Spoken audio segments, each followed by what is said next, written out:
Hello दोस्तों, नमस्कार। स्वागत है आप सभी का फिर से मेरे यूट्यूब चैनल पे। तो दोस्तों, जैसा कि हमने आपको लास्ट क्लास में बताया था कि उत्तराखंड में जो आपकी पुलिस भर्ती होती है, यानी आपकी जो उत्तराखंड पुलिस कांस्टेबल की भर्ती होती है, उसमें आपको जो है क्या क्या क्राइटेरिया चाहिए होता है। तो उसमें जो आपकी एजुकेशन क्वालिफिकेशन चाहिए होती है, जो आपकी वहाँ पे फिजिकल चाहिए होता है, तो वो हमने आपको सारा बता रखा है वहाँ पे। अगर आपने वीडियो नहीं देखी तो आप वीडियो की प्लेलिस्ट में जाके वहाँ पे देख सकते हैं। तो दोस्तों, आज हम आपको बताने वाले हैं जो उत्तराखंड पुलिस में आपको एसआई अगर आपको बनना है, यानी आपको सब इंस्पेक्टर यहाँ पे बनना है, यानी जो आपके दरोगा जी होते हैं, ठीक है। तो जो अगर आपको एसआई यहाँ पे बनना है उत्तराखंड पुलिस में, तो आपको जो है क्या क्या एजुकेशन क्वालिफिकेशन की ज़रूरत होगी और क्या क्या आपको जो है यहाँ पे फिजिकल चाहिए होगा। तो ये सारा हम आज जो है डिस्कस करने वाले हैं।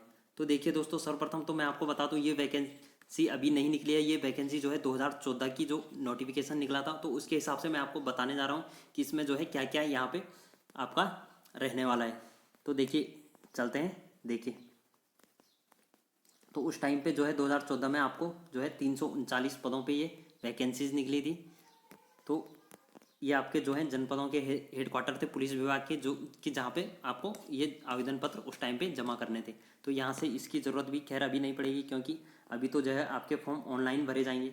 तो पदों की संख्या यहाँ पे महत्वपूर्ण फैक्ट आ जाता है, ठीक है। जो आपकी पिछली बार निकले थे वो आपके 339 पद 2014 में निकले। तो हो सकता है इस बार भी आपके, क्या पता, जो अपकमिंग वैकेंसी आने वाली है, ठीक है। जैसा कि आपको बताया गया है कि 2021 में अभी वैकेंसीज आनी है, जो कि कोविड से पोस्टपोन हो गई हैं, और जो कोविड के कारण 2021 में अभी एसआई की वैकेंसीज भी आनी है। तो हो सकता है, देखते हैं कितनी आती है, 200 300 जितनी भी आएगी। तो देखिए, इसमें जो है पदों की संख्या आपकी उप निरीक्षक नागरिक पुलिस, यानी जो आपकी सिविल वाले होते हैं उनके लिए आई थी 257 वैकेंसीज, ठीक है। और जो आगे आती है उप निरीक्षक अभिसूचना, ठीक है, उनके लिए 39 पद यहाँ पे थे। और जो प्लाटून कमांडर यानी पीएससी बोलते हैं जिनको, वो आए, उनके लिए आए थे 43 पद। तो देखते हैं, यह आगे देखते हैं सीधे नोटिफिकेशन को। तो देखिए, यहाँ पे जो है आपकी शैक्षिक योग्यता क्या चाहिए होती है, जो कि आपकी उत्तराखंड पुलिस के लिए, अगर आपको दरोगा बनना है, एसआई बनना है, तो उसके लिए आपकी शैक्षिक अर्हता है, यानी आपकी एजुकेशन क्वालिफिकेशन, ठीक है। तो देखिए, पहला आता है अभ्यर्थी को किसी भी मान्यता प्राप्त विश्वविद्यालय से स्नातक अथवा उसके समकक्ष होना चाहिए। तो जैसा कि आपको पता है, जो स्नातक यानी आपका जो है ग्रेजुएशन यहाँ पे होना बहुत ही आवश्यक है, ठीक है। यानी अगर आपके पास ग्रेजुएशन नहीं होगा तो आप एसआई का फॉर्म कभी भर नहीं सकते हो, ठीक है। तो आपको ग्रेजुएशन होना है, और वो भी मान्यता प्राप्त इंस्टीट्यूट से, यानी जिस इंस्टीट्यूट को आपको आपको मान्यता मिली हो, तो वहाँ से आपको बेसिकली आपको ग्रेजुएशन करना है। और दूसरा आ जाता है सेना में वियोजित कर्मचारियों के लिए, जो एक्स सर्विसमैन वगैरह होते हैं उनके लिए जो आपको इंटरमीडिएट ही काफ़ी होगा, ठीक है। उनके लिए 12th पास ही काफ़ी होगा। तो देखते हैं आगे। तो अभ्यर्थियों की जो आयु होती है वो आपकी यहाँ पे जो है आपको आयु सीमा में अगर छूट देखने की बात मिले तो आपका ओबीसी हो गया, एससी हो गया, एसटी हो गया, ठीक है। तो इनको जो है बेसिकली आपको पता है 5 वर्ष की जो है छूट मिलती है, यानी 5 वर्ष का जो है यहाँ पे रिलैक्सेशन देखने को मिलता है। उसके बाद चलते हैं आगे। और जो भूतपूर्व सैनिक वगैरह होते हैं उनको भी वहाँ पे मिलता है। तो आरक्षण यहाँ पे भी देख सकते हैं आप, उस प्रकार से जो कि राज्य सरकार द्वारा यहाँ पे दिया जाता है। उसके बाद अगला आ जाता है आंदोलनकारी। उसके बाद आता है उत्तराखंड में सेवायोजन कार्यालय में पंजीकरण। ये आपका काफ़ी इंपॉर्टेंट पॉइंट है। तो जो आपका उत्तराखंड का आपका जो डिस्ट्रिक्ट का जो आपका एम्प्लॉयमेंट ऑफिस होता है, वहाँ पे आपका रजिस्ट्रेशन होना अनिवार्य है, ठीक है। अगर वहाँ पे आपका रजिस्ट्रेशन नहीं होगा तो आपको जो है यह आपका जो आवेदन पत्र है वो यहाँ पे आपका नहीं लिया जाएगा, यानी स्वीकृत नहीं होगा। अब देखते हैं शारीरिक अर्हताएं, यानी जो फिजिकल होता है वो आपका क्या चाहिए होता है। तो फिजिकल की बात करें, शारीरिक अर्हताएं की बात करें यहाँ पे, जैसा कि एज लिमिट उसमें जो है आपकी 21 से 28 साल तक आपकी जो है एसआई की एज यहाँ पे मांगी जाती है, ठीक है। 28 वर्ष तक आपकी जो है एज लिमिट मांगी जाती है। अगला आता है आपका, देखिए, उपरोक्त पदों के लिए पुरुष एवं महिला अभ्यर्थियों के लिए न्यूनतम शारीरिक अर्हताएं, ठीक है। तो जो सामान्य वर्ग के होते हैं, यानी जनरल वाले होते हैं, उनके लिए 167 सेंटीमीटर मांगी रहती है, यानी 1 मीटर और आपका 67 सेंटीमीटर। और जो महिला अभ्यर्थी उनको लिए 152 सेंटीमीटर, यानी 1 मीटर और 52 सेंटीमीटर, ठीक है। तो और जो एससी होती है, ठीक है, SC वालों के लिए, SC कैटेगरी के लिए आपका 160 सेंटीमीटर, यानी 1 मीटर आपका 60 सेंटीमीटर, ठीक है। तो 160 हो गया। और जो SC की आपकी महिलाएं होती है उनको जो है 147 सेंटीमीटर यहाँ पे मांगी जाती है। फिर आता है पर्वतीय क्षेत्र के अभ्यर्थी। जैसा कि आपको पता है उधम सिंह नगर हो गया आपका और हरिद्वार डिस्ट्रिक्ट हो गया, ये आपका मैदानी क्षेत्रों में आते हैं, यानी मैदानी जिलों में बेसिकली इनको माना जाता है। और बाकी जो आपके बचे हुए 11 जिले हैं इनको लगभग आपका पर्वतीय जिला, ये आधे से ज़्यादा जिले आपके पर्वतीय होते हैं। तो बेसिकली हमको जो जो पहाड़ के लोग हैं हमको बेसिकली पर्वतीय क्षेत्रों के लिए 162 आपकी जो है हाइट होनी चाहिए, और जो महिलाएं होते हैं उनके लिए 147 सेंटीमीटर यहाँ पे हाइट होनी चाहिए, ठीक है। तो चलते हैं आगे सीने की माप। तो देखिए यार, सीने की माप जो आपकी चेस्ट होती है जिसको कि आप छाती बोलते हैं, ठीक है, तो केवल पुरुषों के लिए यही मान्य होती है। तो पुरुषों में जो सामान्य वर्ग के कैंडिडेट होते हैं, ठीक है, सामान्य या कोई भी कैंडिडेट हो, आपके जनरल के हो गया, आपके OBC का हो गया और SC का हो गया, तो ये वाले कैंडिडेट में आपकी जो है 78 सेंटीमीटर जो है 78.8 सेंटीमीटर आपकी चेस्ट होनी चाहिए, और फुलाने पे यानी 5 सेंटीमीटर यहाँ पे फुलनी चाहिए, ये फुलाने का जो है अनिवार्य है। उस पर आपकी 83.5 सेंटीमीटर यहाँ पे होनी चाहिए। आगे आता है अनुसूचित जनजाति के अभ्यर्थी यो हुआ पर्वतीय अभ्यर्थियों के लिए। तो बेसिकली ये वाला जो है आपका उधम सिंह नगर हो गया, ठीक है, US नगर हो गया आपका, US नगर हो गया, और हरिद्वार के कैंडिडेट के लिए। उसके बाद आता है पर्वतीय क्षेत्र के अभ्यर्थी, यानी जो पहाड़ के अभ्यर्थी हैं और जो आपके यानी ST वाले हो गए या पर्वतीय क्षेत्र के अभ्यर्थी हैं, तो उनके लिए जो आपका 76.5 सेंटीमीटर यहाँ पे चेस्ट होनी चाहिए, और फूलने पर 81.5 सेंटीमीटर यहाँ पे चेस्ट होनी चाहिए। तो आपका जो है बेसिकली 5 सेंटीमीटर का फुलाव अनिवार्य रहता है। और जो वजन होता है आपका वो है 45 किलोग्राम न्यूनतम होना चाहिए, जो कि आपका केवल महिला अभ्यर्थियों के लिए है। अगला आता है आपका, तो देखिए जो कि पर्वतीय क्षेत्र होते हैं आपके, पहला तो हो गया आपका देहरादून में जो पूरी चक्राता तहसील है, राजपुर की ऊंचाई वाली क्षेत्र होगी, तो ये क्षेत्र आपके बेसिकली देहरादून के यहाँ पे पर्वतीय क्षेत्रों में आते हैं। अगला आता है नैनीताल तथा गढ़वाल। तो जो नैनीताल का क्षेत्र हो गया, कोटद्वार का क्षेत्र हो गया, सब माउंटेन सड़क के ऊपर का क्षेत्र, ठीक है। और जो हो गया पिथौरागढ़ हो गया, अल्मोड़ा, चमोली, टिहरी, गढ़वाल, उत्तरकाशी जिलों का संपूर्ण भाग। तो बेसिकली ये आपके पर्वतीय क्षेत्रों में आते हैं। जैसे आपका पिथौरागढ़ हो गया, ये आपका पूरा डिस्ट्रिक्ट आएगा, अल्मोड़ा आ गया, ये आपका पूरा डिस्ट्रिक्ट आएगा, चमोली आपका पूरा डिस्ट्रिक्ट आएगा, ठीक है। और जो आपका टिहरी हो गया, रुद्रप्रयाग हो गया, और आपका आता है आगे बागेश्वर आता है, ठीक है, और चंपावत आता है। तो बेसिकली ये डिस्ट्रिक्ट हैं जो आपके पूरे के पूरे की डिस्ट्रिक्ट पर्वतीय क्षेत्र में आते हैं। चलते हैं नेक्स्ट। अगला आता है आपका उप निरीक्षक जो है नागरिक पुलिस में जो है अभिसूचना प्लाटून कमांडर PSC। तो ये जो है भर्ती उस टाइम के लिए, यहाँ पे जो उस टाइम पे वैकेंसी निकली थी उनके लिए। तो देखिए उस टाइम पे जो है पहला, अगर आपने अगर पहला फॉर्म भरना है तो प्रथम लिखना है, दूसरा भरना है, तीसरा भरना है। तो जैसे ही नोटिफिकेशन आएगा उस हिसाब से आपको भरना पड़ेगा। तो अन्य शर्तें जो है, किसी भी पुरुष अभ्यर्थी के लिए जो है एक समय में एक से अधिक जीवित पत्नियां न हो, और महिला अभ्यर्थी के लिए किसी ऐसे पुरुष की पत्नी न हो जिसकी पहले से कोई जीवित पत्नी हो। तो यहाँ पे देख सकते हैं आप, परीक्षा शुल्क आपका जो है यहाँ पे 100 रखा गया था, ठीक है।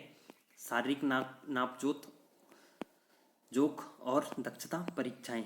तो देखिए जो आपका फिजिकल यहाँ पे रहने वाला था वो आपका, देखिए जो क्रिकेट बॉल थ्रो था, जो क्रिकेट की बॉल होती है आपकी, ठीक है, लेदर की, वो आपकी जो है 50 मीटर आपको फेंकनी है। लंबी कूद आता है आपका, यानी लॉन्ग जंप आपका 13 फीट आपको मारनी है, ठीक है। अगर आप 50 मीटर फेंक देते हो तो आपका यहाँ पे जो है क्वालिफाई, ये आपका क्वालिफाई दिया गया है कि आपको कितने पे क्वालिफाई किया जाएगा। दूसरा आता है आपका चिनअप, ठीक है। चिनअप यानी जो आपके ऊपर वाले बीम होते हैं, ठीक है, जैसे आप ऊपर से खींचते हैं ना, डंडे पे खींचते हैं ऊपर को बीम, तो वो आपके हो गए चिनअप। चिनअप आपको 5 मारने हैं, 5 चिनअप हो गए। उसके बाद दौड़ व चाल। तो दौड़ आपको यहाँ पे जो है 5 किलोमीटर की दौड़ आपको अनिवार्य है, जो कि आपको 30 मिनट में कंप्लीट करनी है, ठीक है। तो ये देख सकते हैं आप। और जो आपकी दंड बैठक होती है, यानी उठक बैठक बोलते हैं जिसको, या दंड बैठक, तो ये आपको जो है 60 सेकेंड में 50 बैठक, यानी 1 मिनट में आपको 50 उठक बैठक करने हैं, ठीक है। तो इस हिसाब से मैं सोचता हूँ कि ये आपका जो है निकल जाना चाहिए आराम से। और जो महिला अभ्यर्थी होती हैं उनके लिए आपका जो है क्रिकेट बॉल थ्रो 20 मीटर होता है, यानी 20 मीटर तक फेंकना है। जो लंबी कूद होगी आपकी वो 8 मीटर होनी चाहिए, जिसको लॉन्ग जंप बोलते हैं। दौड़ आपकी जो है 200 मीटर 40 सेकेंड में होनी चाहिए। और जो स्किपिंग होती है वो आपकी 1 मिनट में 60 बार होनी चाहिए। उसके बाद जो शटल रेस होती है वो आपकी 29 सेकेंड में होनी चाहिए, ठीक है। यानी 25 चक्कू जो 25 के 4 राउंड होते हैं, तो ये आपके जो है 29 सेकेंड में कंप्लीट होनी चाहिए। अगला आता है आपका लिखित परीक्षा। तो देखिए यार, ये तो आपका काफ़ी इंपॉर्टेंट यहाँ से फैक्ट बनने वाला है, क्योंकि अब के जो नोटिफिकेशन आते हैं उसमें पहले आपका जो है रिटर्न ही होता है, ठीक है। तो आपको पहले रिटर्न पे फोकस करना है, उसके बाद ही आपका फिजिकल होगा। अगर रिटर्न पास ही नहीं कर पाओगे तो यार फिजिकल में कहाँ से पहुँचोगे। तो आपको पहले रिटर्न पे यहाँ पे फोकस करना है। तो देखिए, जो आपका रिटर्न की बात करें तो यहाँ पे जो है शारीरिक दक्षता परीक्षा में सफल अभ्यर्थी, तो उस टाइम पे जो है पहले फिजिकल होता था 2014 में, उसके बाद आपका रिटर्न होता था। लेकिन अभी की सिचुएशन ऐसी है कि आपको जो है पहले रिटर्न होगा, उसके बाद जो रिटर्न में क्वालिफाई करेंगे उसके बाद ही आपको फिजिकल के लिए यहाँ पे बुलाया जाएगा। तो देखते हैं यहाँ पे क्या रहने वाला है। तो पहले देखिए, सामान्य हिंदी आपका जो है हाई स्कूल स्तर की यानी 10 तक की जो हिंदी होती है, सामान्य हिंदी, जिसमें व्याकरण वगैरह होते हैं, ठीक है। संज्ञा सर्वनाम हो गया, समास हो गया, संधि विच्छेद हो गया आपका, ठीक है, स्वर संधि वगैरह जो भी होती है। तो जो सामान्य हिंदी आएगी वो आपका 100 नंबर का आएगा और 1 घंटे का समय दिया जाएगा और प्रत्येक प्रश्न 1 अंक का होगा, ठीक है। तो 100 क्वेश्चन होंगे आपके, ठीक है, 60 मिनट में करने हैं और आपका जो है एक क्वेश्चन 1 नंबर का यहाँ पे दिया जाएगा। दूसरा आ जाएगा सामान्य ज्ञान मेंटल एप्टीट्यूड टेस्ट। तो जो आपका सामान्य ज्ञान होता है, ठीक है, जीके होता है और जीएस होता है, जिससे आपको यहाँ पे काफ़ी अवेयरनेस यहाँ पे जागृत करनी होती है। तो आपको 200 अंक का यहाँ पे होगा और जिसमें आपकी 2 घंटे का समय दिया जाएगा। अगला आता है आपका, इसमें देखिए सामान्य बुद्धि एवं तर्क शक्ति परीक्षण, ठीक है। तो ये आपका इस यहाँ पे आपके जो है 2 पैटर्न आने वाले हैं। पहला तो आपका 100 अंक का होगा और दूसरा आपका सामान्य ज्ञान एवं मेंटल एप्टीट्यूड टेस्ट, यानी एप्टीट्यूड टेस्ट हो गया आपका मैथ का हो गया और मेंटल एप्टीट्यूड हो गया आपका जो आपका रीजनिंग होता है। तो बेसिकली आपको इसके अंदर आपका पहला आएगा सामान्य ज्ञान एवं बुद्धि तर्क एवं शक्ति परीक्षण, यानी आपको जिसको आप क्या बोलते हैं, रीजनिंग बोलते हैं, ठीक है। तो रीजनिंग में आपका जो है 50 क्वेश्चन आने वाले हैं रीजनिंग के, जो कि प्रत्येक क्वेश्चन आपका 1 अंक का होगा। उसके बाद आएगा आपका सामान्य जागरूकता, यानी जो आपका जीके होता है और जीएस होता है। तो जो आपकी सामान्य जागरूकता कितनी है, जिसके जैसे करंट अफेयर वगैरह हो गए, तो ये आपके 75 क्वेश्चन आएंगे और आपके जो है प्रत्येक 1 अंक का रहेगा। अगला आता है गणितीय क्षमता। तो जो आपकी मैथ है वो हाई स्कूल स्तर की यहाँ पे आने वाली है। तो जो आपकी मैथ है वो आपके 75 क्वेश्चन मैथ के आने वाले, जिसमें जो है प्रत्येक प्रश्न आपका 1 अंक का यहाँ पे रहने वाला है। तो दोस्तों देखिए, पहले आपका 100 अंक का हो गया, दूसरा आपका 50 अंक का हो गया, फिर 75 अंक का, फिर 75 अंक का। तो ये 75, 75, 150, 200, 300, तो 300 अंक का यहाँ पे आपका जो है एग्जाम रहने वाला है। तो इसमें आपको पहले रिटर्न एग्जाम देना, उसके बाद ही आपको फिजिकल के लिए बुलाया जाएगा और 1/4 आपकी जो है यहाँ पे निगेटिव मार्किंग रहने वाली है। तो इस प्रकार से दोस्तों आपका जो है यहाँ पे सिलेक्शन होने वाला है एसआई के लिए। तो मेरिट सूची आपकी जो है पहले लिखित परीक्षा की जाएगी, उसके बाद फिजिकल बुलाया जाएगा, उसके लिए आपको उसके बाद आपको मेडिकल होगा और उसके बाद जो है आपका अंतिम मेरिट सूची लगेगी, उसके बाद आपको जो है ट्रेनिंग वगैरह के लिए बुलाया जाएगा। तो उम्मीद है दोस्तों यार उत्तराखंड में जो है एसआई की वैकेंसी जो है जल्दी से जल्दी आए, जिससे कि आप लोग भी तैयारी कर रहे हैं तो आप लोग जल्दी से जल्दी आप दरोगा बन जाएं उत्तराखंड पुलिस में, ठीक है, और देश की सेवा करें, अपने राज्य की सेवा कर सकें। तो ऐसे ही अगर आपको दमदार नोटिफिकेशन चाहिए तो यार हमारे चैनल पे नए हो तो आप चैनल को सब्सक्राइब कर दो। ऐसे ही दमदार सेशन के साथ हम मिलते रहते हैं और आगे भी मिलते रहेंगे, जो कि आगे आपको बताया जाएगा और भी भर्ती परीक्षाओं के बारे में कि किस प्रकार की आपको योग्यता यहाँ पे रहने वाली है। तो अगर आपको जिस प्रकार की परीक्षा की डिटेल आपको जाननी है तो आप कमेंट बॉक्स में लिख सकते हैं, मैं आपको उस पर आपकी जो है कमेंट पे वहाँ पे वीडियो बना दूंगा, ठीक है दोस्तों। तो उम्मीद है यार आपको वीडियो अच्छी लगी होगी। मिलते हैं अगले सेशन में धमाकेदार सेशन के साथ। अगर आप उत्तराखंड में बीपीडीओ की तैयारी कर रहे हो, यानी जो आपके 1 डे एग्जाम होते हैं, तो उसके लिए भी हमारे कोर्सेज यहाँ पे फ्री में चल रहे हैं। तो आप उनके लिए जो है वहाँ पे हमारी वीडियो की प्लेलिस्ट में जाके देख सकते हो। अगर आप 1 दरोगा की तैयारी कर रहे हो, ठीक है, ये भी एक प्रकार के दरोगा जी हैं, तो 1 दरोगा की भी तैयारी कर रहे हो तो आप हमारे चैनल पे बहुत सारी वीडियोस अपलोड हो गई हैं, आप उनको देख सकते हैं और वहाँ से अपनी 1 दरोगा की तैयारी को जो है और भी स्ट्रॉन्ग वहाँ पे बना सकते हैं। तो दोस्तों मिलेंगे अगली ही वीडियो में बहुत जल्दी। तब तक के लिए bye bye, have a good.